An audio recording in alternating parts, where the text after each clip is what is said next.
Hello, I'm Anthony David Hobbs, and this is my review of The Adventures of Baron Munchausen. Now, Baron Munchausen was a character in 18th century literature, but I think he was a real person in Germany, and he couldn't do these amazing, spectacular superhero adventures, but he claimed he could do them, and he'd say it to nobles at a party, and he'd say it in such an entertaining way that they didn't question anything. Yeah. Whether you believe his stories or not, they're entertaining, yeah. And at the end of the day, isn't that what's important? Yeah, entertainment, yeah. And well, you have to remember this is before we had comic book superheroes. So yeah, he was their 18th century equivalent of that sort of thing, yeah. My earliest memory of Baron Munchausen was I think it was a chat show. I think I was about 8 years old, and they showed a clip from the film. This big seashell coming out of a big pool of water, and the heroes are looking at it and what on earth's going to happen, you know. I assumed some horrendous, scary sea monster was going to come out and attack them all, yeah. This big seashell comes and opens up. The last thing I was expecting came out of the shell. It was a naked woman, Venus, the goddess of love. So that was unexpected, to say the least. Not so unexpected later, because of course years later I knew all about the story of Venus, aka Aphrodite. She's born out of the sea foam. Yeah, so of course that sort of thing happens, yeah. And that's why we associate mermaids as being these beautiful girls that materialise out of the water, yeah. But at the time, I didn't know anything about that stuff. I was ignorant, so it was totally unexpected, yeah. Anyway, and then I didn't know the name of the film, but I knew the selling point was it's from the writers of Time Bandits. Now, when I was 8 years old, I deemed Time Bandits to be the greatest movie ever made. So, okay, that's a big deal, yeah. Eventually, I got to see it when I was about 11. It was the summer holidays, and rented it on video. And, I suppose I better point out that there'd been other movie versions of Baron Munchausen in early cinema. I think there'd been a cartoon version and strange, surreal special effects. Yes, always very dreamlike, the special effects. You know, you don't know what's real and what isn't. In 1943, the Germans made a version of it. Well, that's appropriate, isn't it? Because the character originally comes from Germany. In colour, not all films were in colour back then. And the image of the Baron riding a cannonball and going through mid-air, yeah, that same image is in the 1989 version. Except the 1943 version, it's the Baron telling lots of different stories, but the stories are not connected. They're all separate episodes, separate adventures. But in 1989, yes, we have different adventures, different places the Baron goes to, but they're connected. They're all connected together as one big story. And I think that way works better, yes, because when an event happens in a story and it has absolutely nothing to do with the next event, well, sometimes that works, sometimes not. I think I prefer this way, yeah, the way that it all connects at one big, complicated plot. Okay, the story. Well, basically, John Neville, not a very well-known actor, but he plays the Baron, and he plays him brilliantly. It doesn't have to stand up. Sometimes he's young, sometimes he's old, and has a childlike quality about him, this enthusiasm and this belief that anything's possible. Yeah, he is an intriguing character, the Baron, yeah. And a bit like Mary Poppins, only more bizarre. Yeah, okay, yeah. And anyway, it's set in the late 18th century, the Age of Reason, and it's a Wednesday. Now, when I first saw the film, I just thought amiable nonsense, you know, non-stop action, unpredictability. I had no idea what on earth was going to happen next. But when I saw it, sometime later, when I was about 15, I thought, wait a minute, no, this is a bit political, a bit technical. Because you see, I was more educated, but at this point I knew more stuff. In the late 18th century, we call that the Age of Reason because people believing in witches and wizards and magic and witchcraft and gods and goddesses, that was starting to fizzle out. It didn't happen overnight, obviously, but it was starting to change. People didn't have supernatural explanations for why things happen. Instead, they had logic and science and reason. Yes, science beats magic and fantasy. That works better, yeah. A bit like the themes in The Flight of Dragons, actually. Yeah, well, anyway, so yes, when Baron Munchausen, he says, I can't have my adventures anymore because people don't believe this stuff anymore. I can't go in oceans of wine and cucumber trees and three-legged cyclops. No, I can't see things like that anymore because people have stopped believing. It's all logic and science now. So there seems to be some sort of connection with the way people believe things and his adventures, yeah. Anyway, the bureaucrat, played by Jonathan Pryce, who'd also been in Brazil, that's also a Terry Gilliam film, and he'd been in Pirates of the Caribbean films. Anyway, the bureaucrat, called Horatio Jackson, I think it is, he's in charge of the war, like the Minister of War, if you like. But the thing is, he always used logic and science, yeah. But logic and science don't always work. Like, for instance, when the Baron goes to the men firing the cannons, well, they're not firing the cannons. Come on, fire the cannons. The invaders, the Turks, are coming to attack the town. And they don't fire them because the bureaucrat says don't fire them on Wednesday. Everything's routine and by the book. And the Baron's like, well, that's ridiculous. Having a routine is all very fine, but you have to know how to ad-lib, how to change the plan, act in the moment, be versatile, No, they won't be versatile, they won't ad-lib. Everything's strictly by the book at a set time. So in other words, logic and reason doesn't always work. No, sometimes you have to use your gut feeling or your imagination, yeah. So that's why we need Baron Munchausen, because he inspires people to have imagination. In other words, I think you need a combination of the two, logic and science and a schedule, but you need to have imagination to know when to ad-lib.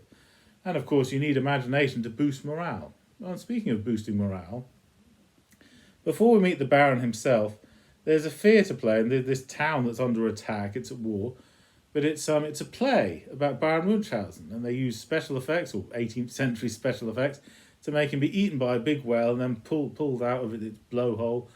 And in other words, it's to boost the morale. And then the real Baron comes when they do another production, a different story this time, and he says, nonsense, that's not how it happened at all, that's all rubbish. And he knows because he is the Baron.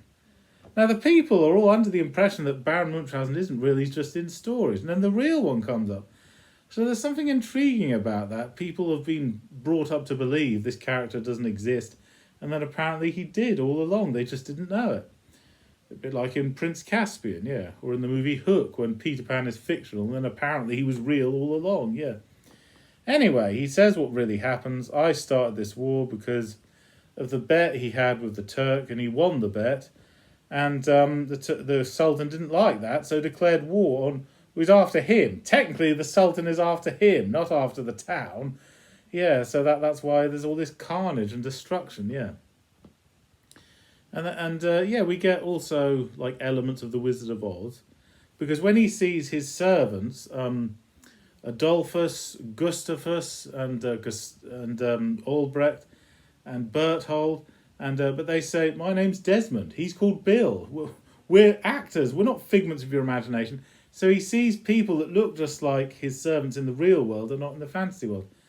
So in other words, it gets a bit blurred as to what's real and what isn't. Yeah, you have to pay attention to figure it out. Yes, it is confusing, yeah. Does he really have servants that have magical powers? Or is it just the actors that he imagines them to be? Yeah, well, they don't recognise him when they see him, which is really odd, yeah.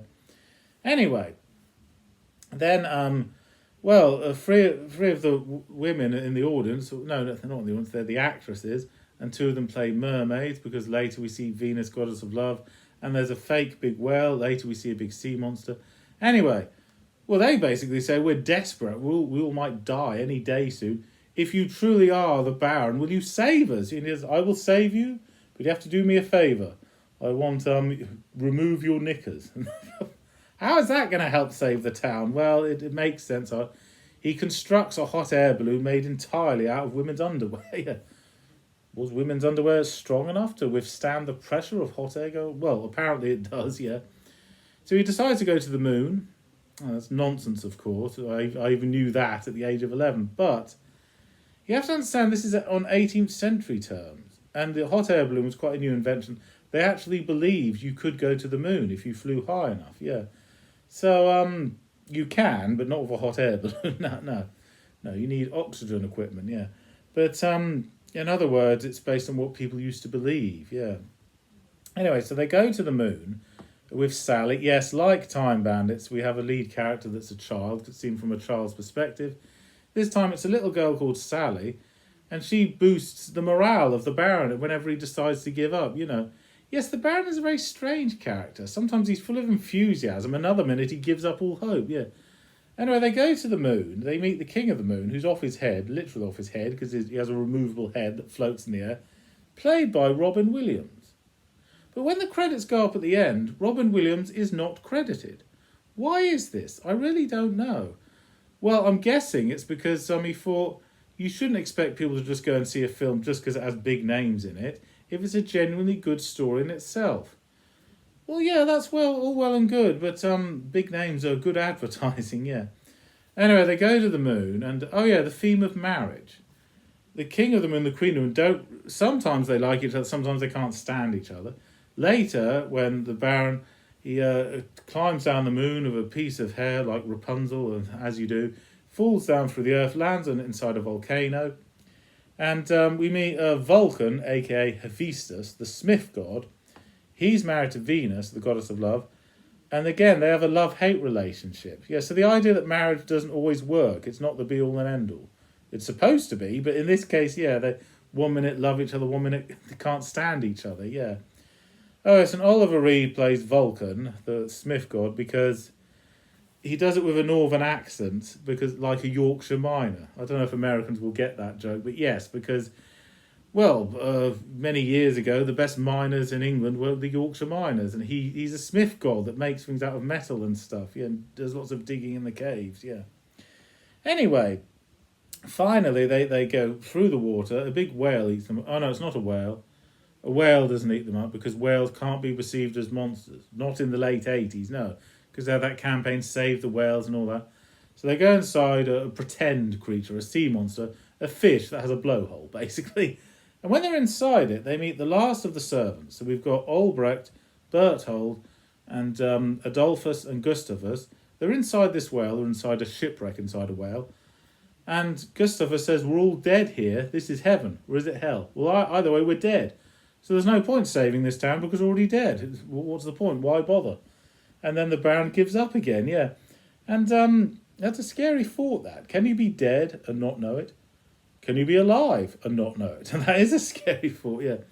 And yes, as I said before, the Baron gives up, but then something gives him hope, his snuff box and Bucephalus. He has a magnificent horse called Bucephalus, like Alexander the Great. Yes, he has the same enthusiasm and the same determination as Alexander the Great. So they get outside the fish, and then they're in the water.